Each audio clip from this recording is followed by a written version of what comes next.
Selamat pagi dan salam sejahtera untuk kita semua. Baiklah, untuk pertemuan kali ini kita akan masuk pada bagian E, yaitu pengembangan dan presentasi teks prosedur. Dalam mengembangkan teks prosedur, kita harus memperhatikan isi, lalu struktur, lalu kebahasaannya. Saat memberikan presentasi, usahakan untuk menyampaikan dengan jelas dan sesuai dengan teks prosedurnya.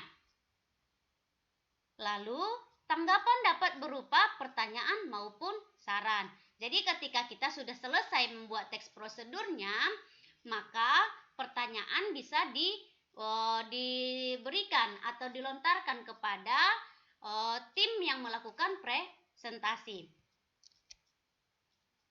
Sebelum kita mengembangkan, ada baiknya kita susun dengan rapi.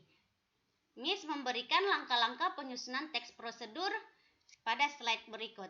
Yang pertama, menginventarisasi macam-macam kegiatan yang pernah atau yang dilakukan. Kedua, menentukan tema kegiatan. 3. Membuat kerangka dalam bentuk topik-topik kegiatan secara garis besar. 4. Melakukan sistematis kerangka dengan benar dan mudah dipahami pembaca. 5. Mengumpulkan bahan-bahannya. Selanjutnya, mengembangkan kerangka menjadi sebuah petunjuk yang jelas dan lengkap. Setelah selesai kita mengembangkan dan menyusun teks prosedurnya, sebelum kita presentasi, kita harus melakukan penyuntingan. Kita lakukan penyuntingan terhadap teks prosedur.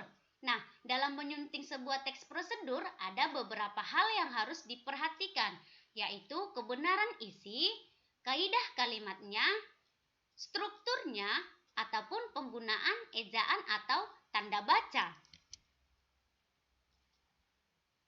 Berikut ada contoh Miss berikan. Kalimat yang pertama, hal pertama yang perlu dilakukan agar tidak membandingkan diri sendiri dengan orang lain adalah kenali diri sendiri.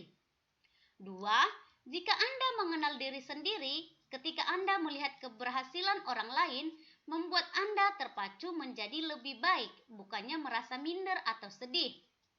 Kalimat ketiga, gambarkan diri Anda dalam kata-kata seperti pintar, kuat, baik, keibuan, visioner, dan sebagainya. Kalimat keempat, dengan mengenal dan menghargai diri sendiri, membuat Anda tidak akan ingin menjadi seperti orang lain. Nah, dari kalimat pertama sampai kalimat keempat, apakah ada yang janggal? Ya pasti, ada ya. Sengaja Miss buat di situ tanda merah, itu menandakan bahwa kata itu atau kalimat itu tidak efektif. Nah, kita lihat mana yang salah. Ada dua jenis kesalahan dalam cuplikan teks atau cuplikan kalimat sebelumnya, yakni dalam pembentukan kata dan pembentukan kalimatnya. Yang pertama, pembentukan kata kenali dalam kalimat pertama itu tidak tepat. Seharusnya menggunakan kata mengenali, bukan kenali. Jadi yang benarnya adalah hal pertama yang perlu dilakukan agar tidak membandingkan diri sendiri dengan orang lain adalah mengenali diri sendiri. 2.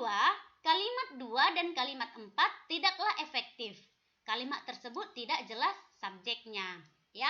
Jadi syarat yang menjadi efektif itu adalah ketika kalimat itu mempunyai minimal subjek dan objek. Kita lihat perbaikannya. Pada kalimat kedua, kalimat awalnya itu ada kata-kata membuat keberhasilan orang lain membuat Anda terpacu menjadi lebih baik. Ya, di sampingnya sudah Miss buat perbaikannya. Jadi perbaikannya, jika Anda mengenal diri sendiri, ketika melihat keberhasilan orang lain, Anda akan terpacu menjadi lebih baik, bukan merasa rendah diri atau sedih.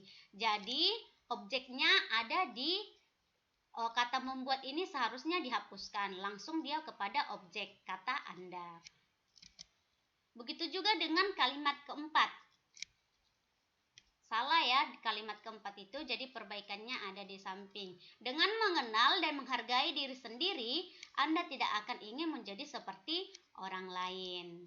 Miss rasa untuk pertemuan kali ini cukup di sini, dan jangan lupa mengerjakan tugas yang Miss berikan.